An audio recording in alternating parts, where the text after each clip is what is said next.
Hello everyone, welcome back to my channel. आज हम data link layer के और एमसीक्यू सॉल्व करेंगे। आई होप कल वाला लेक्चर आपको अच्छा लगा होगा।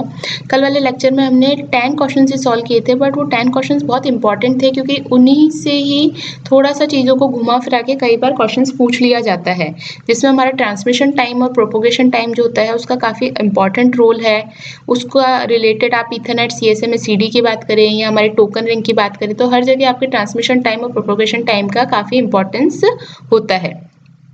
मैंने कल वाला जो एमसीक्यू वाला लेक्चर था उसके अंदर हर एक क्वेश्चन को डिटेल में आपको एक्सप्लेन किया था और एक होमवर्क एक्टिविटी आपको भी दी थी जिसमें आपको सीआरसी कैलकुलेट करना था।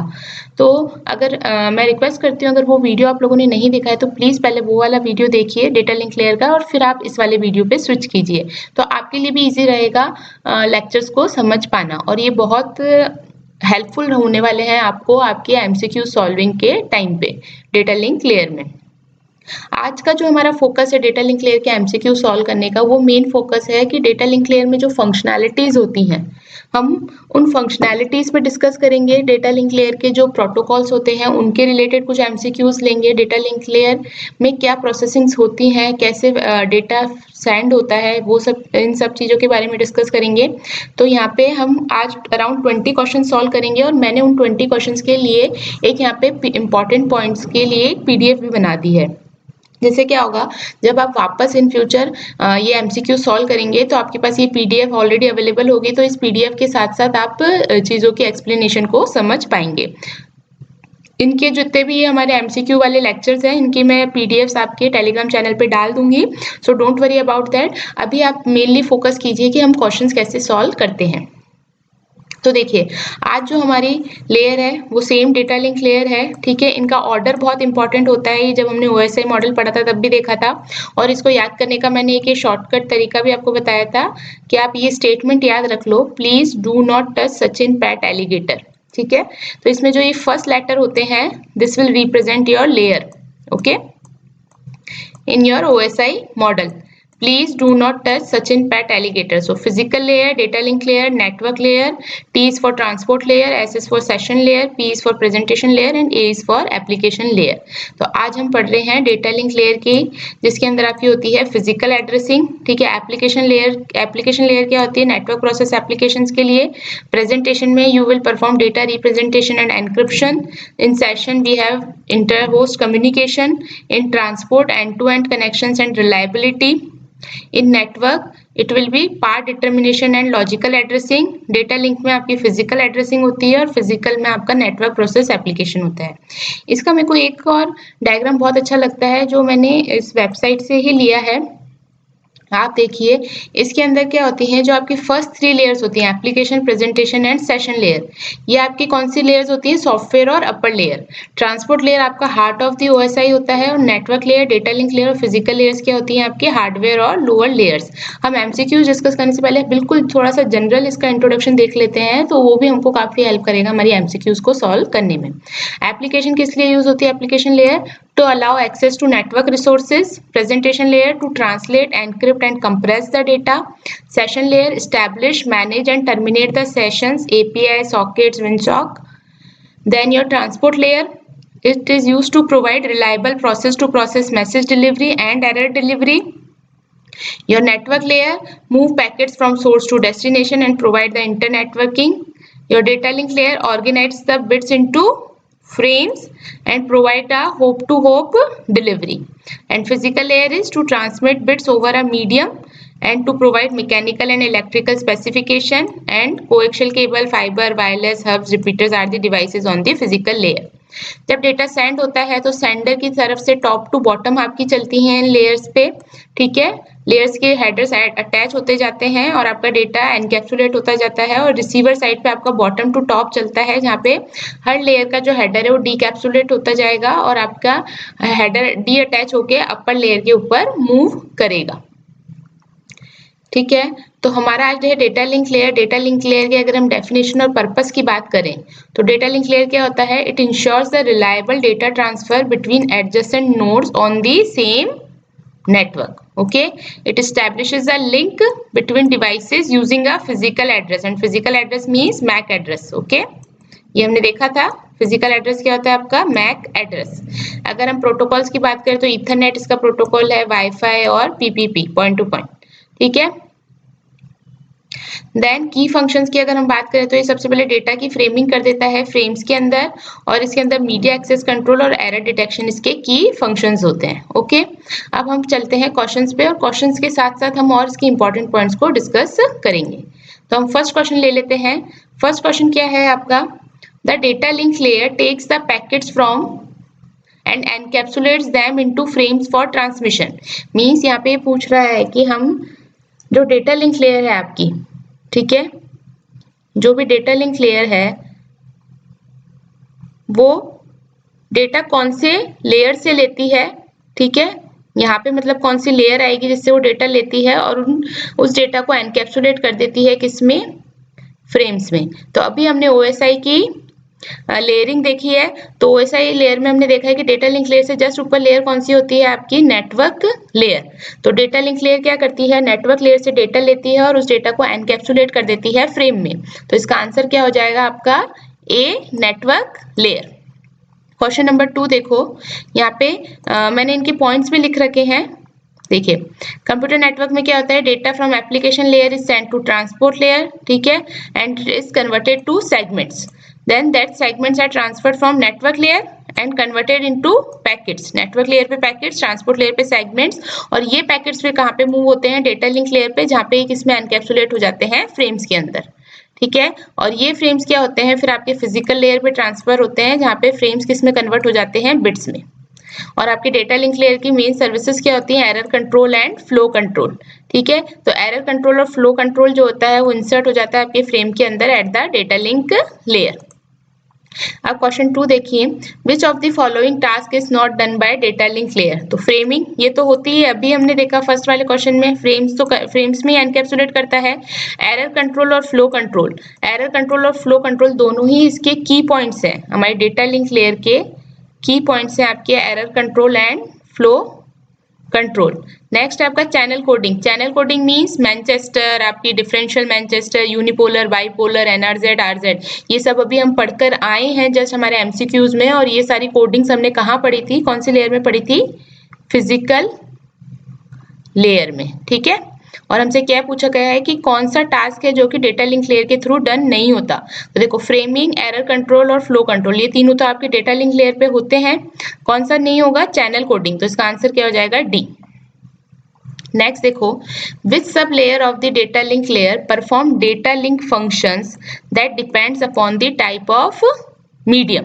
तो देखो, हमारी डेटा लिंक लेयर्स जो होती हैं उसके अंदर भी हमारे पास, हम इसको दो में लेयरिंग कर देते हैं। एक होती है आपकी LLC means logical link control sublayer, और एक होती है आपकी MAC layer means media access control sub layer.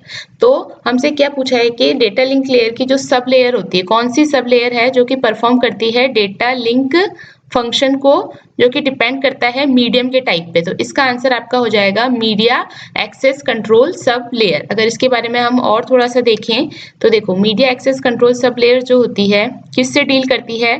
Transmission of your data packets to and from the network interface card and also to and from another remotely shared channel. The MAC sublayer also prevents the collision using protocol like CSMA CD, ठीक है, Carrier Sense Multiple Access Collision Detection। तो basically MAC किससे deal करेगी? आपकी transmission of your data packets to and from the network interface card which is your NIC and also from to and from another remotely shared channel, ठीक है। इसलिए इसका answer हो जाएगा आपका मीडिया एक्सेस कंट्रोल। नेक्स्ट देखिए, header of a frame generally contains, तो जो हेडर होता है आपके फ्रेम का, हेडर जो होता है आपके फ्रेम का, उसके अंदर जनरली क्या चीजें होती हैं? तो देखो, हेडर, अगर हम फ्रेम के हेडर की बात करें तो उसके अंदर आपकी सिंक्रोनाइजेशन, उसके अंदर आपकी सिंक्रोनाइजेशन बाइट्स भी आएंगी, ठीक है, सिंक बाइट्स आएंगी, एड्रेसेस आएंगे, ठीक है, और फ्रेम का आइडेंटिफायर भी आएगा, फ्रेम का आइडेंटिफायर। तो देखो ऑप्शन में क्या दे रखा है आपका यही तीनों वैल्यूज दे रखी है कि सिंक्रोनाइजेशन बाइट्स कंटेन करके रखता है, एड्रेसेस कंटेन करके रखता है, फ्रेम आइडेंटिफाई कंटेन करके रखता है, या सभी कंटेन करके रखता है। तो इसका आंसर हो जाएगा D, all of the mention. तो अगर हम इसके पॉइंट को डिस्कस करें तो हम देखिए यहाँ लिखा है in a frame the header is a part of the data that contains all the required information about the transmission of the file. जिस फाइल का आप ट्रांसमिशन कर रहे हो उस फाइल से रिलेटेड जितनी भी इंफॉर्मेशन होती है, रिक्वायर्ड इंफॉर्मेशन, वो आपकी कंटेन होती है हेडर के अंदर। तो इसके अंदर किस तरीके की इंफॉर्मेशन हो जाएगी, सिंक्रोनाइजेशन बाइट्स हो जाएंगे, एड्रेसेस हो जाएंगे, फ्रेम आइडेंटिफायर्स एंड एटसेट्रा। ये और क्या कंटेन करके रखता है, ये एरर कंट्रोल इंफॉर्मेशन भी कंटेन करके रखता है, जो कि आपकी हेल्पफुल होती है एरर्स को रिड्यूस करने में जब आप फ्रेम्स को ट्रांसमिट करते हैं। क्वेश्चन नंबर 5 अगर अब हम देखें क्या है, automatic repeat request error management mechanism is provided by. तो ये क्या कह रहा है कि हाँ वापस यहाँ पे सब लेयर की बात हो गई। तो हमने देखा डेटा लिंक लेयर जो है उसकी दो सब लेयर्स होती है, logical link control sublayer और मीडिया एक्सेस सब लेयर। तो हमसे जो मैकेनिज्म बोला गया है, क्या बोला गया है, automatic repeat request error management mechanism. ये मैकेनिज्म किसके थ्रू प्रोवाइड होता है, आपकी डेटा लिंक लेयर के logical link control sub layer के थ्रू ये वाला मैकेनिज्म आपका प्रोवाइड किया जाता है। तो अगर हम एलएलसी के बारे में थोड़ा सा डिस्कस करें तो देखिए क्या होता है, the logical link control is a sublayer of data link layer whose main function is to manage traffic flow and error control। ठीक है, जो डेटा लिंक लेयर की सब लेयर है आपकी logical link control sub layer, इसका main function क्या होते हैं, manage the traffic flow and error control. तो जो ARQ एरर मैनेजमेंट मैकेनिज्म है ये भी आपका LLC के थ्रू ही प्रोवाइड किया जाता है, जहां पे अगर कोई भी फ्रेम के अंदर, ठीक है, एरर फाउंड होती है रिसीवर साइड पे, तो ये क्या करता है, ये मैकेनिज्म ये इन्फॉर्म करता है सेंडर को कि वो वापस से फ्रेम को क्या करे, री सेंड करे। तो ये आपकी आ जाएगी LLC के ऊपर मैकेनिज्म। नेक्स्ट देखिए क्वेश्चन नंबर 6, व्हेन 2 और more bits in a data unit has been change during the transmission. तो देखो ये डेफिनेशन किसकी होती है, जब हमने एरर डिटेक्शन करेक्शंस देखे थे तो हमने वहां पे एक टर्म पढ़ी थी बर्स्ट एरर। और बर्स्ट एरर की डेफिनेशन क्या होती है, जब आपके डेटा यूनिट की 2 या 2 से ज्यादा बिट्स जो हैं वो चेंज हो जाती है, तब उनको हम क्या कहते हैं, बर्स्ट एरर। तो इसका आंसर हो जाएगा आपका बी। 7 पॉइंट देखो सीआरसी का हमें फुल फॉर्म पता है, साइक्लिक रिडंडेंसी चेक होता है, अभी हम जस्ट करके ही आए हैं पिछले वाले में इसके questions. Next, which of the following is a data link protocol. तो देखो इथरनेट प्रोटोकॉल होता है, इसका पॉइंट टू पॉइंट प्रोटोकॉल होता है, अभी मैंने आपको इंट्रोडक्शन में बताया। HDLC is also a protocol of data link layer. तो all of the mentioned is the answer. ठीक है, इसके और एक दो प्रोटोकॉल्स हैं वो मैं आपको बता देती हूँ। देखो there are many data link layer protocol, some of them are, एक होता है HDLC synchronous data link protocol, next is HDLC high level data link control, then SLIP serial line interface protocol, and PPP is point to point protocol. तो these all are the protocols of your data link layer, and ये protocols किस लिए use होते हैं, to provide the logic link control function of the data link layer. Now question number 9 देखिए, which of the following is the multiple access protocol for channel access protocol। तो देखो channel access protocol के अंदर जो multiple access protocol है, तो CSMA and CSMA CD and CSMA CA both are the multiple access protocol for your channel access protocol. So answer will be C, both CSMA CD and CSMA CA। अब इनको बारे में थोड़ा सा discuss कर लेते हैं, क्या होता है CSMA CD and CSMA CA। CSMA CD की अगर हम बात करें तो ये किसके साथ डील करती है, आपकी detection of collision after collision has occurred, जबकि CSMA CA किससे डील करती है, प्रिवेंटिंग द कोलिजन। ओके, तो ये दोनों प्रोटोकॉल्स किसके लिए यूज होते हैं आपके, for efficient multiple channel access. तो ये तो कोलिजन डिटेक्शन के लिए डील होती है CSMA CD में आफ्टर कोलिजन हैज अकर्ड, जबकि जो CSMA CA होती है this is deal with the preventing the collision. Question number 10 देखिए, the technique of temporarily delaying outgoing acknowledgement so that they can be hooked on to the next outgoing data. देखो ये बहुत simple सा है, ये वाला अभी हमने इससे रिलेटेड एक क्वेश्चन कल डिस्कस किया था कि suppose this is your sender and this is your receiver. Now sender sending some data to receiver. Now receiver also wants to send some data but also send the acknowledgement as well कि भाई इसको ये data जो है successfully receive हो गया. तो वो इंडिविजुअल एक्नॉलेजमेंट या सिर्फ एक्नॉलेजमेंट ना भेज के वो क्या कर रहा है, वो वेट कर रहा है जब तक उसका डेटा रेडी नहीं हो जाता. और सपोज अगर रिसीवर के पास भी डेटा है कुछ सेंड करने के लिए, तो रिसीवर क्या कर रहा है, एक्नॉलेजमेंट प्लस जो डेटा है उसको साथ में सेंड कर रहा है.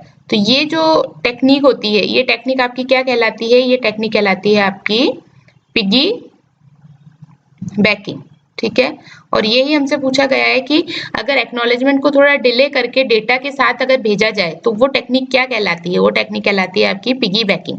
ओके, तो ये थे 10 क्वेश्चंस तो हो गए हैं अभी तक हमारे. अगर वीडियो अच्छा लग रहा है तो प्लीज लाइक कीजिए, शेयर कीजिए, जितने आप आपके ग्रुप्स में शेयर कर सकते हैं जिनके लिए ये हेल्पफुल है. ठीक है, और सब्सक्राइब कीजिए चैनल को प्लीज. ओके, नेक्स्ट देखिए क्वेश्चन नंबर 11 देखते हैं. Which is the lowest layer of TCP IP model. अब देखिए जब हमने इसके लेक्चर्स पढ़े थे मैंने टीसीपी आईपी बहुत डिटेल में नहीं समझाया था, बहुत उसका ओवरव्यू दिया था, बट आज हम थोड़ा सा इसको और इनहैंस वर्जन में समझ लेते हैं कि टीसीपी आईपी मॉडल क्या होता है. तो टीसीपी आईपी मॉडल समझने के लिए सबसे पहले हमें इसकी लेयरिंग देखनी पड़ेगी. तो अगर आप यहाँ देखें तो यहाँ पे क्या हो रहा है, आपका जो OSI मॉडल है, OSI मॉडल के हमें पता है कौन कौन सी लेयर्स होती है, physical, data link layer, network layer, transport layer, session layer, presentation layer and application layer. ठीक है, अब यहाँ पे जो TCP IP मॉडल है उसके अंदर आपकी 4 लेयर्स हैं, जबकि हमारी जो OSI मॉडल है उसके अंदर 7 लेयर्स हैं. तो इन 7 लेयर्स का ही कुछ कुछ कॉम्बिनेशन होके आपकी ये TCP IP की 4 लेयर्स बनी है. कौन कौन सी लेयर्स बनी है यहाँ हम देखते हैं. OSI मॉडल की जो फर्स्ट 3 लेयर्स थी, ऊपर वाली जो सॉफ्टवेयर लेयर्स थी, एप्लीकेशन लेयर, प्रेजेंटेशन लेयर और सेशन लेयर, इन तीनों लेयर्स को यहाँ पे मर्ज करके कौन सी लेयर बना दी गई है, एप्लीकेशन लेयर. ठीक है, नेक्स्ट ट्रांसपोर्ट लेयर है उसको एज इट इज रखा गया है. नेटवर्क लेयर है उसको एज इट इज रखा गया है, उसका नाम क्या आगे हो गया है अब आपका, यहाँ पे नेटवर्क लेयर का नाम हो गया है इंटरनेट लेयर. इसके बाद जो डेटा लिंक लेयर और फिजिकल लेयर है, इन दोनों को मर्ज करके जो लेयर बनाई है उसका नाम है आपका नेटवर्क एक्सेस लेयर. तो यहाँ पे आपको ये ध्यान रखने वाली बात है, टीसीपी आईपी मॉडल में कौन कौन सी लेयर्स होती हैं, application layer, transport layer, internet layer and network access layer. अगर इनकी फंक्शनैलिटी की अगर हम बात करें तो एप्लीकेशन लेयर्स में क्या होते हैं आपके प्रोटोकॉल्स, अगर हम देखें तो SMTP, HTTP, HTTPS, FTP, SSH, ये हमने पढ़ रखे हैं ऑलरेडी. एप्लीकेशन लेयर मैंने आपको समझाया था. इसका फंक्शन क्या होता है, it generates the data and request the connection. ठीक है, नेक्स्ट जो हमारी है ट्रांसपोर्ट लेयर. ट्रांसपोर्ट लेयर में आपकी UDP और TCP प्रोटोकॉल्स आ जाएंगे और इसका फंक्शन क्या होता है, it establishes an error free data connection, splits the data into smaller packets, obtains the acknowledgement of the reception of the packets. Okay, next है आपका इंटरनेट लेयर. इंटरनेट लेयर क्या करती है, it sends the packets, ensure that the packets are sent accurately and routes the data to the correct network. और जो network access layer होती है इसका क्या काम होगा, it will add the destination MAC address, sends the data between application over the network and handles the physical infrastructure. क्योंकि इसके अंदर दोनों आपकी डेटा लिंक लेयर और फिजिकल लेयर भी आ रही है, तो दोनों की ही फंक्शनैलिटी का काम यहाँ पे करेगी. ठीक है, तो देखो जो फर्स्ट आपकी लेयर है, अगर हम बॉटम टू टॉप चले तो नेटवर्क एक्सेस लेयर क्या होती है, this is the lowest layer in the TCP IP model and it's sometimes referred to as a link layer or network interface layer. This layer is responsible for the physical transmission of data over the transmission media or network media, and it deals with the hardware details of physically interfacing with the network media like your internet, Wi-Fi, etc. This layer also encompasses the protocol and hardware required to deliver the data across the local network segment or the physical link between network nodes. जबकि जो हमारी internet layer होती है, ये internet layer आपकी just network access layer से ऊपर की लेयर होती है और ये किसके लिए रिस्पॉन्सिबल होती है, for the logical transmission of data packets across the entire network. ठीक है, लॉजिकल ट्रांसमिशन के लिए. ओके, इंटरनेट लेयर में the internet protocol is the core protocol of this layer. IP, जो आईपी प्रोटोकॉल है वो इसका कोर प्रोटोकॉल है और ये किसके लिए रिस्पॉन्सिबल होता है, for addressing and routing the packet so they can travel across the networks and arrive at the correct destination. Third आपकी होती है ट्रांसपोर्ट लेयर, जो कि जस्ट इंटरनेट लेयर से अबव होती है।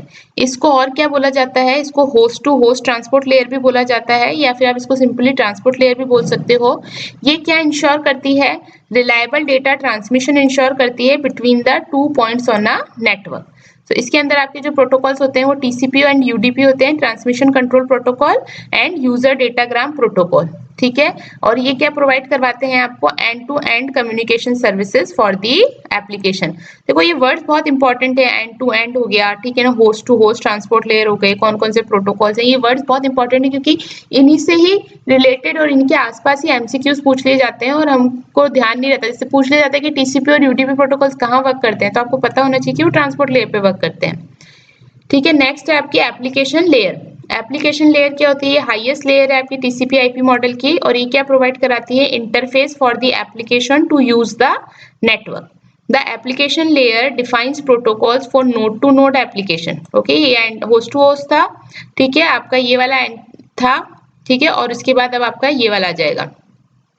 इसमें क्या है, node to node application communication होता है और यूजर इंटरफेस प्रोवाइड कराती है। अगर इसके प्रोटोकॉल्स की हम बात करें तो एचटीटीपी हो गया, एफटीपी हो गया, एसएमटीपी हो गया, ठीक है। ये क्या अलाउ करते हैं यूजर्स को to perform the network related task, okay.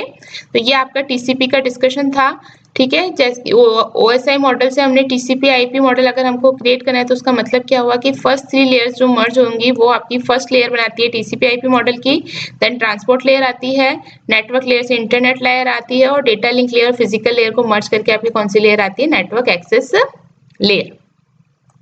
अब हम वापस चलते हैं हमारे एमसीक्यूज की तरफ। हमसे क्या पूछा है, which is the lowest layer of TCP IP model, तो कौन सी होगी, होस्ट टू होस्ट लेयर होगी, नेटवर्क एक्सेस लेयर होगी, इंटरनेट लेयर होगी, एप्लीकेशन लेयर होगी। तो लोएस्ट लेयर हमने कौन सी देखी थी, नेटवर्क एक्सेस लेयर, तो इसका आंसर क्या हो जाएगा आपका B, network access layer. Next देखो, pick the incorrect statement in error retransmission used in continuous ARQ method. ARQ method अभी हमने देखा था, लॉजिक लिंक कंट्रोल पे यूज होता है, सब लेयर पे। तो देखो फर्स्ट क्या है, go back N method require more storage at the receiving side, ठीक है। हमें इनकरेक्ट स्टेटमेंट को पिक करना है। Select repeat, selected repeat involves complex logging, then go back N, C is go back and has better line utilization, and selective repeat has better line utilization. तो देखो इसमें से जो इनकरेक्ट स्टेटमेंट है वो है आपकी C, go back and has better line utilization, ठीक है। इसके बारे में हमने काफी डिटेल में डिस्कस किया था जब हमने वीडियोस देखे थे, तो आप वहाँ पे देखिएगा, वहाँ पे मैंने मेंशन कर रखा है कि गो बैक एंड कैसे वर्क करता है, सिलेक्टिव रिपीट कैसे वर्क करता है। बाकी यहाँ पे भी मैंने लिख रखा है कि देखो go back and has a better line utilization is incorrect. Why? Because there is a possibility that sender may retransmit the frames assuming they are not received due to the lack of acknowledgement. This can lead to inefficient utilization of the communication line as the sender may retransmit the frames unnecessarily. Unnecessarily आपको ध्यान है हो तो हमने देखा था जब go back and में क्या होता है, go back and की अगर हम बात करें तो go back and में अगर कोई सपोज हमारे पास फ्रेम्स हैं 1 2 3 एंड 4, सपोज 1 जो है और हमने ये चारों एक साथ यहाँ पे सेंड किए, ठीक है। फर्स्ट जो है वो तो सक्सेसफुली ट्रांसमिट हो गया, सेकंड जो है वो फेल हो गया। लेकिन सेकंड फेल होने की वजह से क्या होता है, जो भी फ्रेम्स के अंदर जितने भी पैकेट्स होते हैं वो जितने भी फ्रेम्स होते हैं वो वापस से आपको रीट्रांसमिट करने पड़ते हैं। जबकि 3 और 4 जो है वो सक्सेसफुली ट्रांसमिट होने के बाद भी इनको रीट्रांसमिट किया जाता है गो बैक एंड के केस में। तो उस वजह से क्या होता है, आपका बेटर लाइन यूटिलाइजेशन जो होता है वो काफी डिक्रीज हो जाता है, इसलिए इसका बेटर लाइन यूटिलाइजेशन नहीं होता क्योंकि अननेसेसरली फ्रेम्स को रीट्रांसमिट किया जाता है। जबकि ऑप्शन ए जो है वो करेक्ट है कि गो बैक एंड मेथड के अंदर कई बार एक्नॉलेजमेंट जो होती है वो रिसीव नहीं होती है सेंडर के थ्रू, ठीक है। और option C statement is incorrect, वो हमने देख ही लिया क्यों इनकरेक्ट है, ये वाला मैंने आपको समझा ही दिया, ठीक है। अब क्वेश्चन नंबर 13 देखते हैं। In the P persistent approach of a CSMA protocol when a station finds an ideal line, अगर उसको कोई आइडियल लाइन मिल जाएगी। अब देखो कौन सी परसिस्टेंट की हम बात कर रहे हैं, पी परसिस्टेंट की। पी परसिस्टेंट में क्या होता है, स्टेशन को चैनल को स्टेशन सेंस करता है, अगर स्टेशन को लाइन फ्री मिल जाती है मींस आइडियल मिल जाती है तो वो क्या करेगा, पी प्रोबेबिलिटी के साथ उसको सेंड कर देगा, ठीक है। और अदरवाइज क्या करेगा, अगर आइडियल नहीं मिलती है, चैनल बिजी है, तो वो 1 माइनस पी प्रोबेबिलिटी पे उसको ट्रांसमिट नहीं करेगा और वेट करेगा for a random amount of time. तो हमसे क्या बोला है यहाँ पे, अगर पी परसिस्टेंट अप्रोच है सीएसएमए प्रोटोकॉल के अंदर और स्टेशन जो है वो स्टेशन को जो है लाइन जो है आइडियल मिल जाती है, मतलब फ्री मिल जाती है, तो क्या वो वेट करेगा 1 सेकेंड बिफोर सेंडिंग, ये तो गलत है। Sends with the probability 1 minus P, this is also wrong. 1 minus P probability पे तो नॉट ट्रांसमिटिंग होगी, ठीक है, पी प्रोबेबिलिटी पे ट्रांसमिट करेगा। तो ऑप्शन सी क्या है, sends with probability P, this is correct, ठीक है, पी प्रोबेबिलिटी पे सेंड करेगा अगर उसको आइडियल मिल गई लाइन, तो इसका आंसर हो जाएगा option C, sends immediately, this is also incorrect. Next देखो, which of the following protocol is responsible for converting your higher level protocol addresses to a physical network addresses. तो इसका answer क्या होगा आपका, एड्रेस रेजोल्यूशन प्रोटोकॉल। एआरपी जब हमने पढ़ा था उसमें हमने डिस्कस किया था, this ARP is responsible for your converting higher level protocol addresses to a physical network addresses, ठीक है। तो इसका आंसर आपका क्या हो जाएगा, एड्रेस रेजोल्यूशन प्रोटोकॉल। अगर हम इसकी फंक्शन की बात करें तो देखो, एआरपी किस लिए यूज होता है, for mapping your IP addresses to the physical addresses on a local network. When a device wants to communicate with another device onto the same network, it uses ARP to discover the physical address associated with the IP address of the target device. Means sender को suppose IP address पता है लेकिन उसको physical address नहीं पता है same network के ऊपर, तो वो क्या यूज करती है, एड्रेस रेजोल्यूशन प्रोटोकॉल यूज करती है, जिसके थ्रू वो आइडेंटिफाई करती है रिसीवर का मैक एड्रेस। तो इसके यूज केस की अगर हम बात करें तो this ARP is crucial for the proper functioning of local network communication and it allowing the devices to send the data to correct physical address. So your ARP is responsible for mapping your IP addresses to the MAC addresses on a local network. That's why ARP, your address resolution protocol, is the correct answer. Question number 15 देखिए, which layer of the OSI model provides the data transfer in the form of frames. देखो question घुमा फिरा के वापस से वही पूछ लिया गया कि फ्रेम्स के फॉर्म में डेटा को कौन सी लेयर ट्रांसमिट करती है। तो अभी हम पढ़कर आए हैं कौन है, data link layer. OSI model में पूछा गया है data link layer. Question number 16 देखो, which of the following device is used to connect the similar LAN with the same protocol. Similar LAN with the same protocol, इसका answer क्या हो जाएगा आपका, ब्रिजेस, ठीक है। Bridges is used to connect your similar LANs with the same protocols. मैंने यहाँ पे एडिशनल इन्फॉर्मेशन में बाकी डिवाइसेस के बारे में भी बताया है। देखो सबसे पहले ब्रिज को देखते हैं क्या होता है। Bridge is used to connect the similar LANs with the same protocols. Bridge operates at the data link layer, so it is also used for interconnecting the two LANs working on the same protocol. It has a single input and single output port, so making it a two port device, and a bridge must contain addressing and routing capability. So bridge क्या है, एक network device है जो कि क्या करती है, join करती है दो या दो से ज्यादा लैन्स को to build a larger LAN. And network bridging is the process of aggregating the networks. Bridge joins the various components to make them appear as if they are all part of the same network. जबकि switches जो होते हैं वो भी network device ही होती है जो कि ऑपरेट होती है आपकी डेटा लिंक लेयर के ऊपर। ये क्या करती है switches, they connect the network devices and use the packet switching to deliver, receive and forward the data packets or data frames across the network. Switch has a number of ports into which computers can be connected. ये हमने पढ़ रखा है devices के बारे में। Router आपका networking layer पे वर्क करता है जो कि राउटिंग प्रोवाइड कराता है और फॉरवर्ड करता है डेटा पैकेट्स को। जबकि जो गेटवे होता है, गेटवे क्या होता है, it is a network node that serves as a connection point between two networks, okay, that uses the distinct transmission protocol. ये बहुत इंपॉर्टेंट पॉइंट है, गेटवे के बारे में कई बार पूछ लिया जाता है। तो देखो गेटवे में ये ध्यान देना है कि गेटवे किस तरीके का कनेक्शन पॉइंट आपको सर्व करेगा, किन के बीच में करेगा, दो नेटवर्क्स के बीच में जो कि क्या यूज कर रहे हैं, डिस्टिंक्ट ट्रांसमिशन प्रोटोकॉल। मतलब डिफरेंट ट्रांसमिशन प्रोटोकॉल्स पे अगर दो नेटवर्क्स हैं तो उनके बीच में कनेक्शन पॉइंट कौन प्रोवाइड करता है आपको, गेटवे। सो अभी हमसे ब्रिज के लिए पूछा गया क्योंकि हमारा क्वेश्चन था which of the following device is used to connect the similar LAN with same protocol, ठीक है, similar LAN with same protocol। तो इसका आंसर क्या हो जाएगा, ब्रिज। क्वेश्चन नंबर 17 देखिए, The data link layer is responsible for incoming bit stream and simply repeats to other devices connected. No, ये काम आपका physical layer का होता है. And error free communication across the physical link connecting primary and secondary stations within a network. And C option is an end-to-end integrity of data messages propagated through the network between two devices. And D is logical connection eight application layer. तो ये तो बिल्कुल ही गलत है. Logical connection eight application layer तो provide नहीं करवाता है. इसका आंसर हो जाएगा आपका बी. क्योंकि बी क्यों होगा? क्योंकि डेटा लिंक लेयर का मेन की फंक्शंस होते हैं आपके error control, flow control, traffic management. तो इसका आंसर आपका क्या हो जाएगा? B. Data link layer is responsible for an error-free communication across the physical link connecting primary and secondary stations within a network.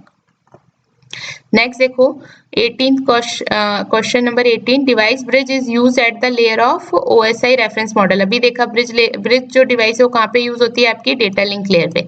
Networks पे आपके राउटर्स यूज होते हैं. ठीक है ना. अब देखो question number 19. Which of the following is not a valid multicast MAC address.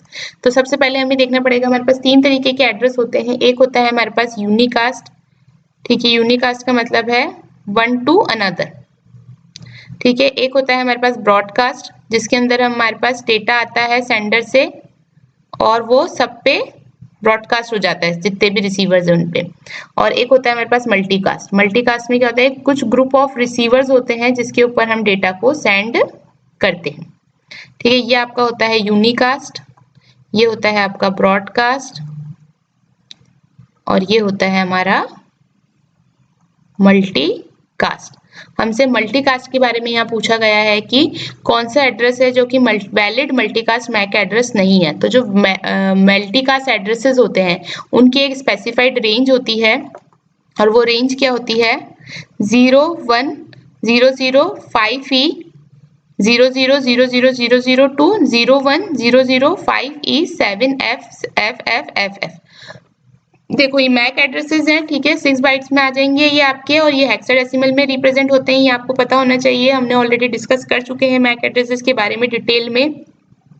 अब आपके जो ऑप्शन में एक आपका जो बाकी जो एड्रेसेस हैं वो तो इसी रेंज में दिए हुए हैं, लेकिन एक एड्रेस कौन सा है आपका ऑप्शन के अंदर? 01005E FFFFF. तो अगर आप ये देखें तो देखो यहाँ तक ये जो फर्स्ट 3 ऑक्टेट्स हैं, ये फर्स्ट 3 ऑक्टेट्स तो सेम है, लेकिन अगर आप फोर्थ ऑक्टेट की बात करें तो फोर्थ ऑक्टेट क्या है? FF, जबकि इसकी रेंज कहाँ पे खत्म हो रही है? आपकी 7F पे.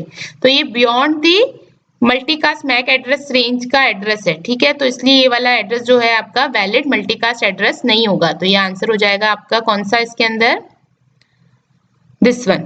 बाकी जो तीनों एड्रेसेस हैं ये आपकी मल्टीकास्ट एड्रेस की रेंज के अंदर है, लेकिन जो लास्ट वाला एड्रेस है वो आपका मल्टीकास्ट एड्रेस की रेंज के अंदर नहीं है, इसलिए इसका आंसर हो जाएगा ऑप्शन डी. नेक्स्ट देखो, which layer is not present in the TCP/IP model. तो देखो एप्लीकेशन लेयर प्रेजेंट थी, इंटरनेट लेयर प्रेजेंट थी, ट्रांसपोर्ट लेयर प्रेजेंट थी, लेकिन प्रेजेंटेशन लेयर प्रेजेंट नहीं है. ठीक है, TCP/IP मॉडल में अभी हमने देखा. देखिए मैं आपको वापस एक बार डायग्राम बता देती हूँ. ये देखिए एप्लीकेशन लेयर थी, ट्रांसपोर्ट लेयर थी, इंटरनेट लेयर थी और एक नेटवर्क एक्सेस लेयर थी. प्रेजेंटेशन लेयर की अगर हम बात करें तो ये तीनों लेयर मर्ज होकर एक ही लेयर बन रही है आपकी TCP/IP मॉडल में. तो इस वजह से आपका क्या है? इसका आंसर क्या हो जाएगा? Presentation layer is not present in your TCP/IP model. So option D is the correct answer.